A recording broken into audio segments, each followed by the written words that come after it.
O que esperar da seleção da Turquia na Copa do Mundo? Eu sou o Donas e seja bem-vindo ao perfil da Copa, quadro onde eu conto tudo que você precisa de saber sobre as 48 seleções, a de hoje é a Turquia. Esse é o terceiro vídeo sobre times do grupo D, então se você quer ver todo o resto da série, não deixe de conferir a playlist aqui na descrição. Vamos lá, a Turquia vem para sua terceira participação em Copas do Mundo, o que é muito pouco para um país dessa dimensão. O país ficou de fora nos últimos 24 anos e voltaram depois da Copa de 2002. E não foi um resultado ruim não, eles ficaram em terceiro lugar na Copa de 2002, onde eles perderam para o Brasil de Ronaldo por 1-0 na semifinal e ganharam o bronze vencendo da Coreia do Sul por 3-2. E qual que foi o caminho da seleção da Turquia até aqui? A Turquia terminou em segundo no grupo E das eliminatórias europeias atrás da Espanha. Com isso, eles se classificaram para repescagem no Playoff C. Eles tinham que vencer 2 jogos e eles conseguiram essas 2 vitórias. Primeiro jogo contra a Romênia, que eles ganharam de 1-0 com o gol do Kadiogo, e depois eles enfrentaram o Kosovo e ganharam por 2-0. Uma classificação meio no sufoco, mas deu tudo certo no final. A seleção da Turquia hoje ocupa a 22ª colocação no ranking da FIFA, uma posição muito alta. E a nível de curiosidade, o retrospecto da seleção da Turquia contra a seleção brasileira não é muito bom. Em 6 partidas disputadas, a seleção brasileira ganhou 4 e tiveram 2 empates. O último jogo entre as duas seleções foi amistoso em novembro de 2014,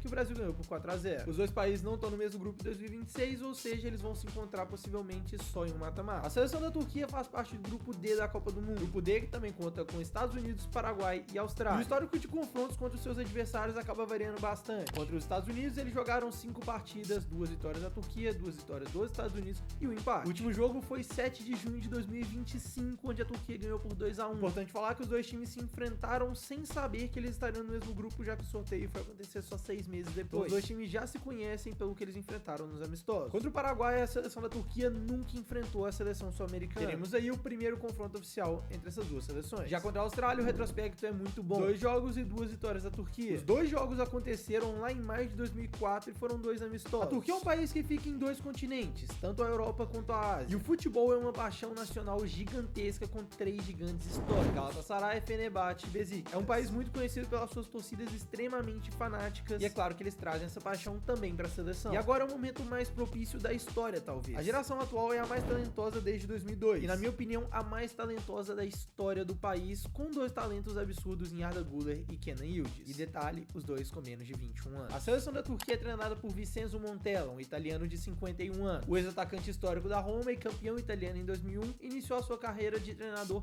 no próprio clube antes de passagens por Fiorentina, Milan e Sevilha. Ele assumiu a Turquia em 2023 e realizou um trabalho notável. Levou a seleção às quartas de final da Eurocopa de 2024, o melhor resultado da Turquia na história da competição. Além disso, ele mantém um ambiente muito saudável para os jovens talentos e é muito respeitado pelo grupo, tendo um papel fundamental no desenvolvimento de jovens como Arda Güler e Kenan Yıldız. E qual é a lista esperada para essa Copa do Mundo? Ao que tudo indica, os 26 convocados serão: no gol, Gunok do Besiktas, Saki do Trabzonspor e o Bayındır do Manchester United. Na defesa a gente tem o Demiral do Al-Ahly, o Bardak do Galatasaray, o Soyuncu do Fenerbahçe, o Ozan Kabak do Hoffenheim, ele que inclusive já jogou no Liverpool, o Kaplan do Ajax, Kadiogo do Brighton, Muldir do Fenerbahçe, Çelik da Roma e o El Mali do Trabzonspor. Como meio-campistas a gente tem o Çalhanoğlu da Inter de Milão, o Yusek do Fenerbahçe, o Koksu do Benfica, craque de bola inclusive, Arda Güler do Real Madrid, até a minha homenagem aqui, o Özkan do Wolfsburg, bom jogador também, o Ayhan do Galatasaray e o Karazor do Stuttgart. Os atacantes serão Kenan Yıldız da Juventus, o Yılmaz do Galatasaray, Aturkoglu do Benfica, Kavesi do Fenerbahçe, Gülsoy do Besiktas, Akgün do Galatasaray e Deniz Gul do Porto. Eu ainda vou entrar em detalhe tático, mas quem deve ser a seleção titular são os seguintes jogadores: no gol, o Saki. A lateral direita pode ter uma opção tanto do Muldur quanto do Çelik, eu acho que o Çelik que vai jogar. Como 2 zagueiros, o Demiral e o Bardak, que é muito importante para sair jogando pela esquerda. E como lateral esquerdo, o Kadiogo, que é craque de bola. O time deve jogar com 2 volantes, o Yusek sendo mais de sustentação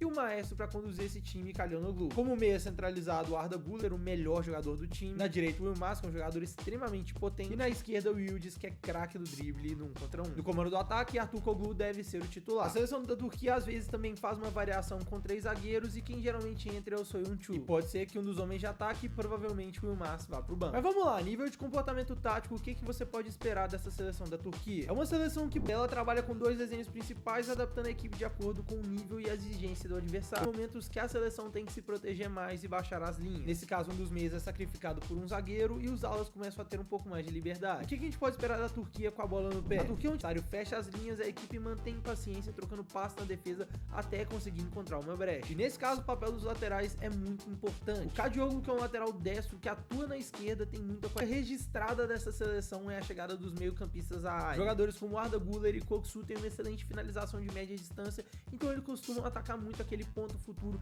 para receber cruzamentos rasteiros e até passes para trás. E sem a bola, a identidade de Montella passa por não deixar o adversário respirar na saída de bola.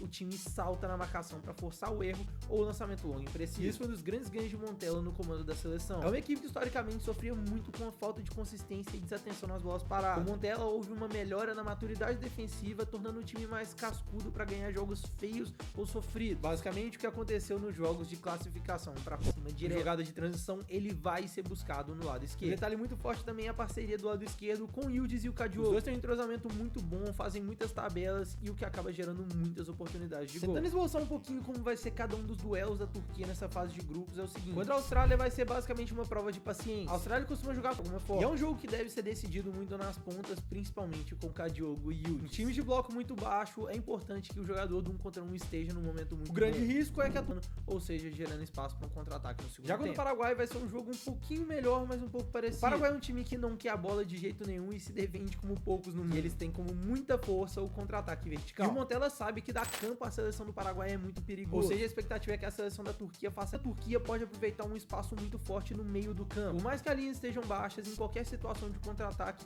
os meias são lentos para voltar. Ou seja, vai ter espaço pro Güler finalizar de fora da área, pro Koksu finalizar de fora da área, e eles têm muita qualidade para isso. O que precisa de ser paciente. Contra os Estados Unidos deve ser provavelmente o melhor jogo do grupo. Os Estados Unidos é um time muito intenso e com muita transição rápida. Ou seja, é um jogo que provavelmente a Turquia vai ter menos controle do que eles tiveram em todos os outros dois jogos. Vai ser um jogo mais de trocação, provavelmente. E aqui a Turquia pode até trazer uma variação com 3 zagueiros para conseguir conter a velocidade de Pulisic e Timothy Weah. O caminho aqui é justamente as costas dos laterais americanos. Os Estados Unidos gostam de atacar muito, e a visão é que a seleção da Turquia vai passar em primeiro desse grupo e vai acabar caindo nas quartas de final. Eu acredito que eles vão ter uma boa campanha, uma seleção com bons jogadores individualmente e principalmente coroando um ciclo que foi bem feito. Fizeram uma Eurocopa absurda, desenvolveram seus bons talentos e mesmo sofrendo com alguns problemas físicos, eles conseguiram se classificar para a Copa em um grupo muito difícil. Se você gostou desse vídeo, não deixe de se inscrever aqui no canal e, é lógico, dar um like nesse vídeo. Não deixe também de clicar nesse vídeo que tá aparecendo para você ver mais um vídeo dessa série. Eu sou o Dornas, você tá no Caminhos pelo Mundo e tamo junto.